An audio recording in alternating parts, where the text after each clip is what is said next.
Hello everyone, it's Meeix, and today I'm joined by Nate, the main tank of the Raceworld First Guild Method, Biceps Pump, a DK theory crafter and guide writer, and we're joined by George Welliff, the game producer, and Jade Martin, lead combat designer, to talk about the new hero talents. It's going to be an evergreen form of character progression, and we're really excited to zone in on the DK talents, specifically the one that crosses over between Unholy and Blood, the Sand Lane. Now, generally speaking, just overarching when it comes to those hero talents, what is your goal in regards to how these talents will affect your class and your spec talents builds?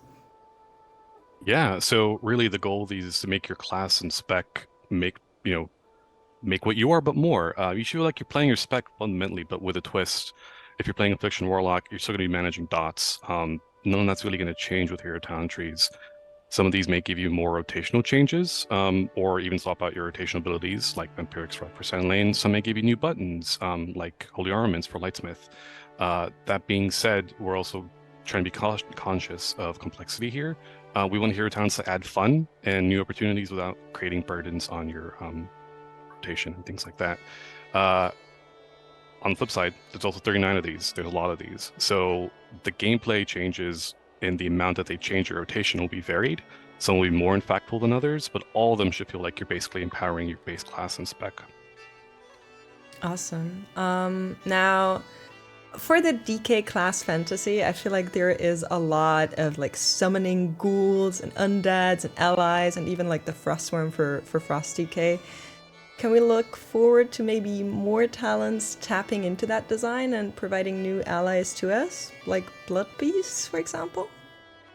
Yeah, so really cool question.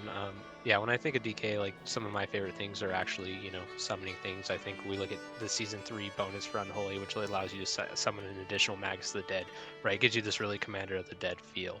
Um, and that's really kind of Unholy's niche, whereas a little less so for Frost and Blood at this point in time. But like Blood Beast, as an example, in the Sandlane tree is actually an opportunity for us to explore that, right? And it makes sense for both Blood and Unholy to summon this Blood Beast, and I think there's something cool there.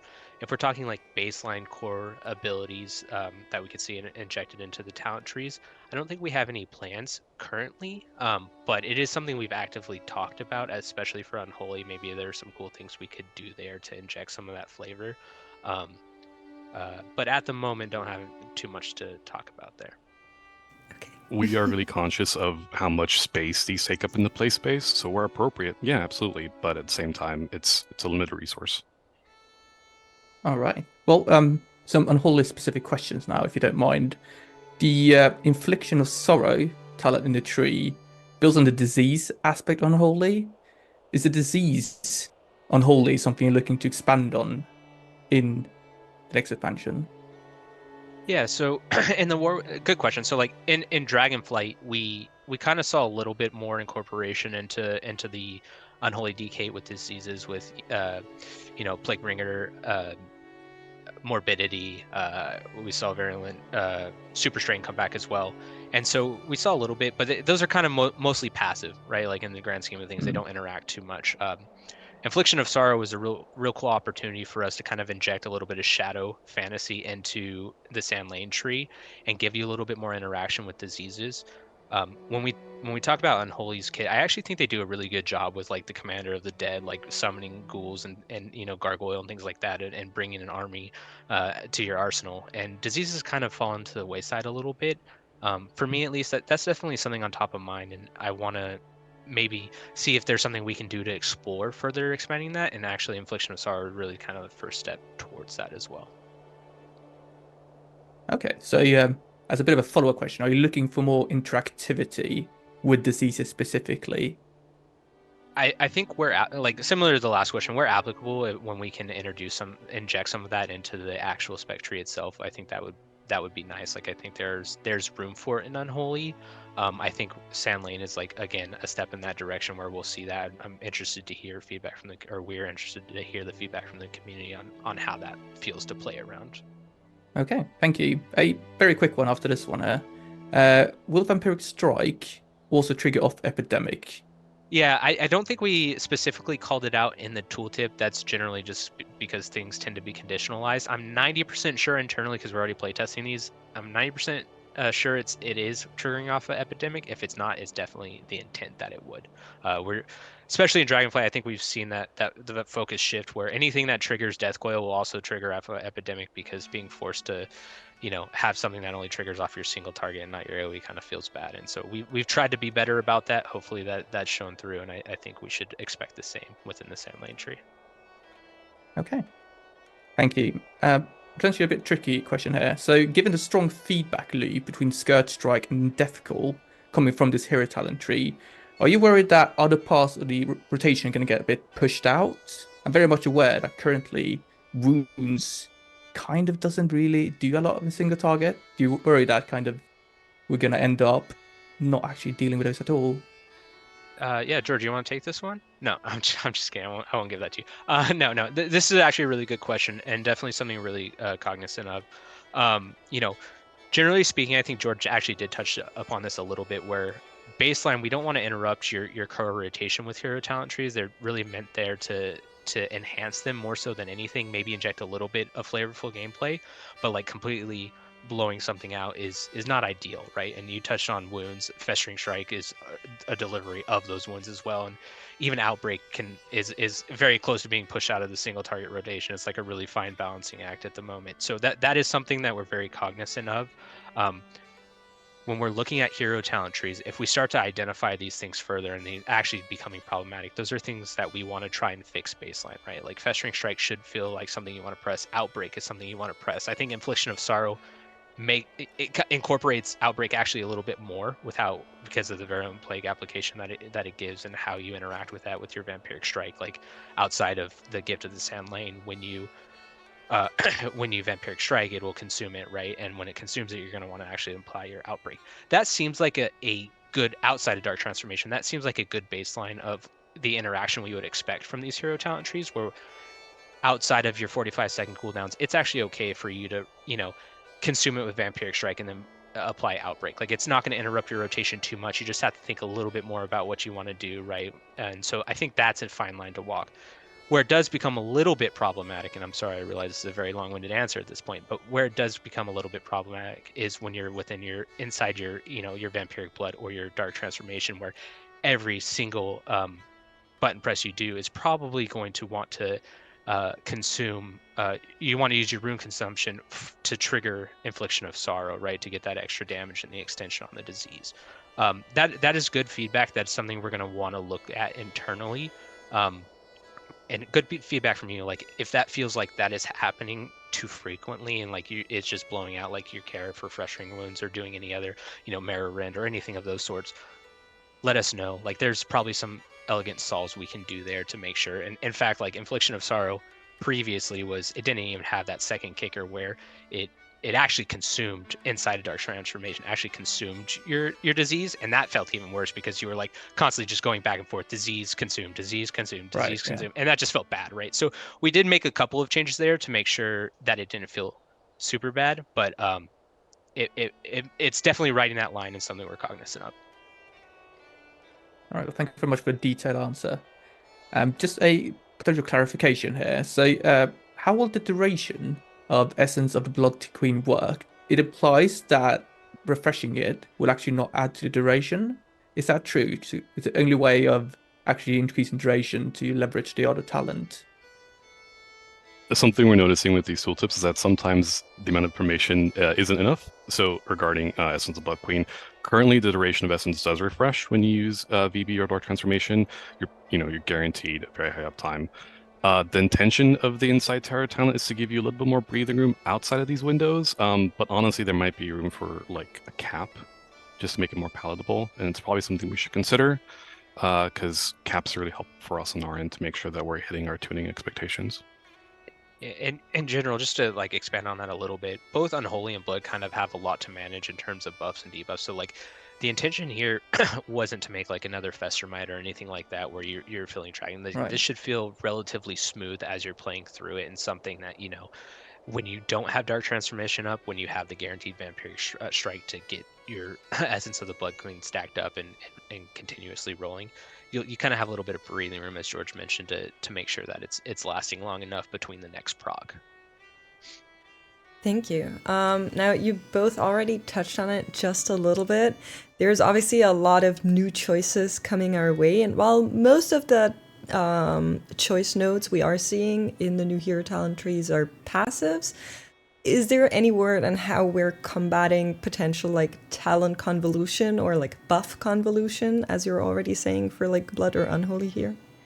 Certainly top of mind for us. One of the things that we were trying to sort of avoid with hero talents, one of the reasons we ended up making hero talents in the first place was we looked at our talent trees, going into War Within, and we realized that adding 10 more, points and a few more rows just didn't make sense.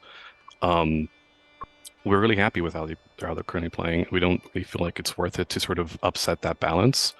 So hero talents sort of came in as a way to give us and the community ways to sort of pick bite-sized chunks of fantasy that we can inject into specific classes and specs. Regarding talent convolution, it's definitely top of mind. Something we probably should be talking about a little bit more on our end, but I don't really know if we have anything else to touch on here. Jade, do you want to jump in? Yeah, so I mean, talent convolution is definitely something we're thinking about, and it's just a matter of how we want to tackle it, right? Like, I think it was either me or George mentioned earlier, but as we're going through these, there might be instances where we need to adjust the core or the spec tree to better fit our new philosophies. And we're not, and you did notice that there are quite a few passives within the tree, and that's just part of the reason of like we don't want to expand and add a whole bunch of abilities. Like Unholy has a pretty unwieldy opener for a lot of new people to approach. So if we were to completely add a new ability to Sandan, for example, you start injecting even more into that, and that's going to feel bad. So we're definitely trying to make sure that we're not doing that. Whereas like Vampiric Strike, as an example, is something that replaces what you're already actively doing. And there are a couple of talents that interject your rotation a little bit, but not, hopefully they don't impact the intent isn't for them to impact your opener on Unholy, as an example. And then again, going back to Essence of Blood Queen, right? This isn't something we hopefully doesn't feel like another plate that you feel like you need to spin. This is just something that kind of happens if you're doing your natural rotation. And the cool things that happen with Essence of the Blood Queen are always contained in the further talent trees. And I think you'll see that between all of our other talent trees as the other hero blocks go live. Is like these are things we're trying to be cognizant of. We're not trying to, increase button bloat or do any of that. Like those are things that, we definitely want to improve upon in the future or give different options. When we look at button bloat in general, it's good for people who are very high level and they love having those extra buttons, having an answer to every single thing that could possibly happen. That's great. But there are a lot of players, our player base is very diverse, and we want to make sure that people feel like they have something they can go to that isn't asking them to do nearly as much. So like a lot of times what we talk about is I think Brewmaster actually had a couple of updates recently where it was like they got injected a couple of choice nodes where they had an active, but now they also have a passive that does something very similar. And maybe it's not quite as strong, but it's ultimately functionally kind of doing something similar. So a player who's not ready to hit 20 different buttons at any given moment has an option that they feel is more approachable and isn't going to drag their performance down too far. So that's something we definitely want to make sure we're continuing as we go forward with the War Within and hero talents in general. And Thank you. feedback and comments like that. Just to Yeah. jump in real quick. Speaking- Like this is the exact point of these sort of articles, right? Like get it out as early as possible, hear people's concerns regarding things like talent convolution or rotations may be a bit too heavy. We want to know as early as possible. Hero talents are not going to go anywhere. They're an evergreen system. They're going to stick around for quite a while. They're going to grow and evolve over time for sure. So we want to make sure that we're landing these, as solid as we can for the War Within launch. Speaking of that, of course, we also want to direct people to the feedback blog post. So make sure anybody that's watching this video to go there and leave your feedback there. I'm sure everybody would love to hear it, me included. But we do have some more questions on blood. So I guess I'll take it away. So blood-soaked ground was something that piqued my interest quite early on when reading through everything. And it creates, not only for blood, but for unholy as well, creates more of an incentive to use Death and Decay in all forms of content. The main point, or or point of contention, I guess you can say, for me in regards to Death and Decay gameplay is whenever, whether it be a dungeon or something in open world content or within raid forces you to move outside of it, it can feel quite punishing. Is that is that style of play something that you're looking to emphasize more in the new expansion, or is it just kind of this one off? Yeah, so good question. Like, when we talk about the other hero DK talent trees in development, I don't think we're trying to look at emphasizing Death and Decay gameplay and standing within that any more than we already do. I think we've seen that increase over time, especially with Dragonflight, Shadowlands, Night Fae. So, like, I understand that it's increased a little bit. Like, it's also a Frost problem. Obviously, they can't be Sand Lane. But, it is something that we're very cognizant of. In regards to blood, it's a little bit more forgiving one because you can kind of dictate where you're going. You also have the proc to gain an additional, basically refund your charge of death and decay or defile. So you have the ability to get back into it relatively quickly, whereas unholy and frost, as an example, really don't have that benefit. So it definitely feels worse. Not to discount how it feels on blood, but I think you at least have tools to at least make it feel a little bit better. It is something we're thinking about very actively. There are some ideas we're exploring that maybe we can do to lighten the blow of being within your death and decay, but we wouldn't want to do that. I shouldn't say a blow of your death and decay, but the impact of being in your death and decay versus being out, I should say. And we wouldn't want to do that in a talent tree though, right? Like that's something we would want to address in the core. And so definitely something we're thinking about. Cleaving strikes is obviously like the big example for both, for all three specs really. And so it's like, there are things that we're thinking about with that talent in particular that maybe we can make it feel a little bit better. But nothing further to announce. I know it's kind of super vague or whatever, but it is top of mind, but we're not ready to really explore what we're thinking there. Cool. And next thing that sort of came up for me was so you touched briefly on it before in regards to buff extension and maintenance, and that kind of gameplay. And for blood, that's become, well, with Death and Decay as well as a couple of other things, it's become a very core element of the spec. Are you concerned at all that the feedback loops from the Sandlion tree could result in a very repetitive style of play? So things that come to mind would be like season 3 and 4 of Shadowlands, where you're just pressing one button over and over again to extend the buff. Yeah, that's something we don't really like. Season 3, Season 4, Blood DK of Shadowlands, while very powerful, is probably not something we want to see move forward.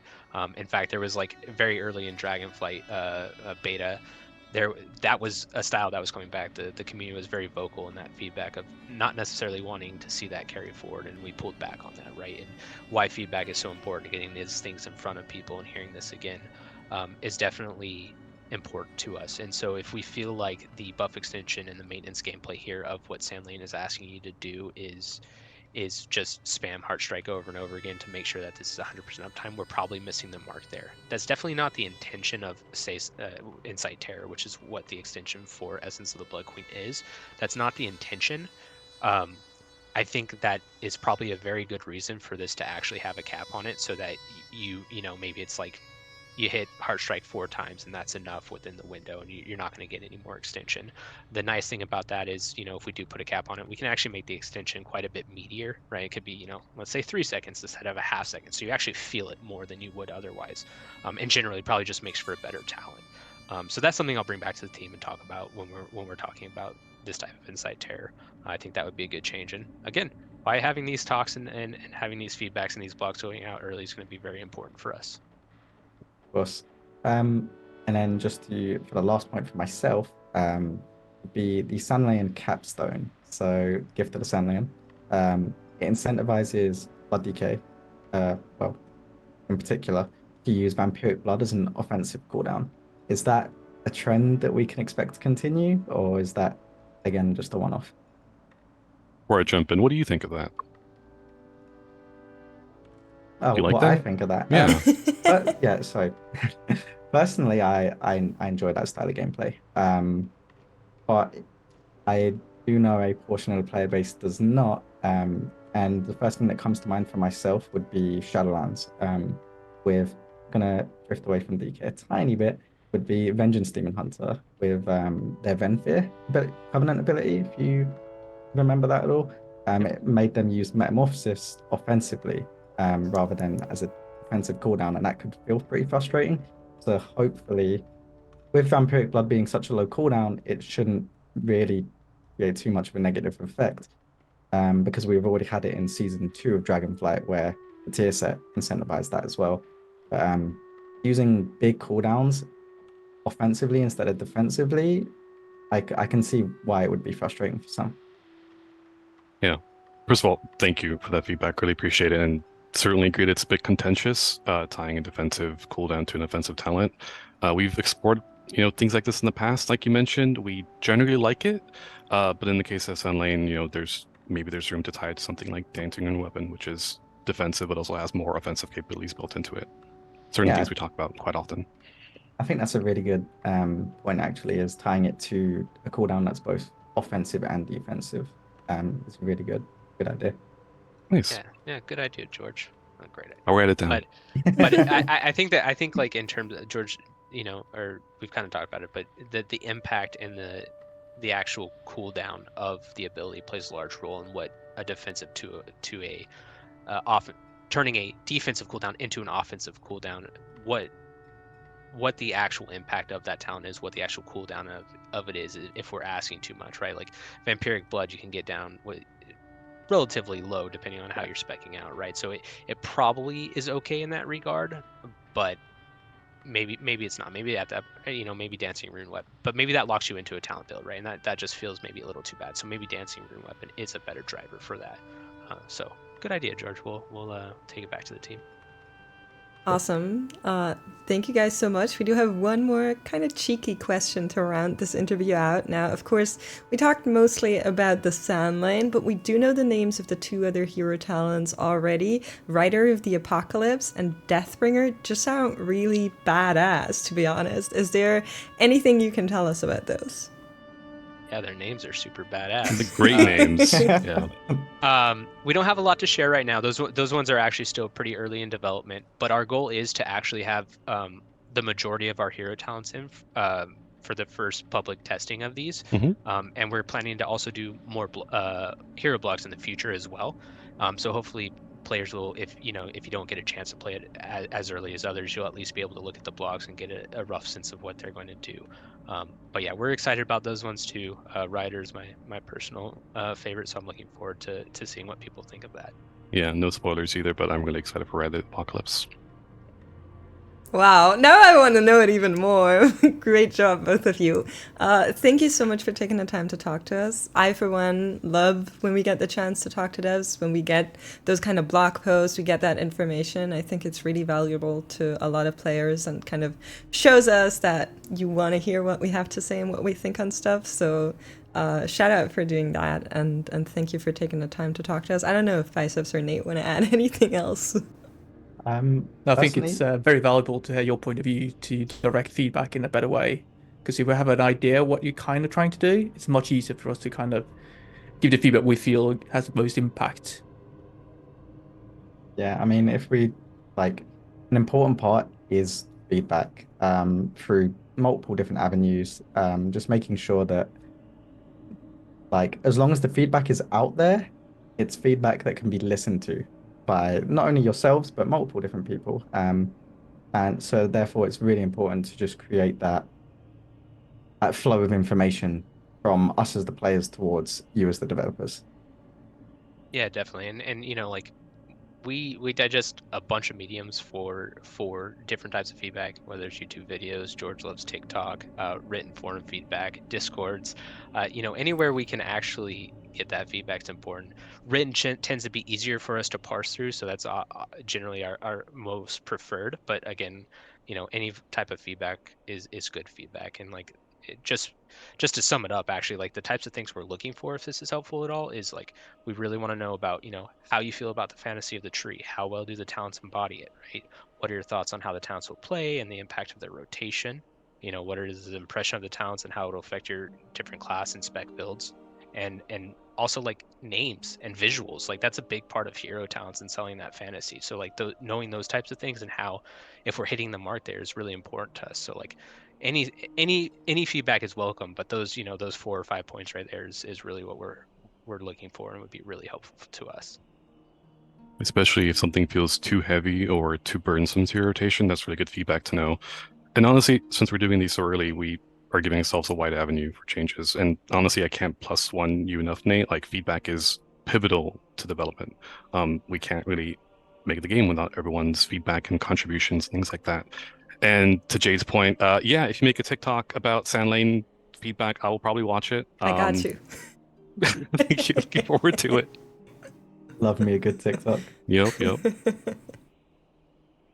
Awesome. Yeah, I think that's everything from us. We were so much faster than we anticipated. Thank you so much for the elaborate answers on all of the questions. I'm sure many people can appreciate that.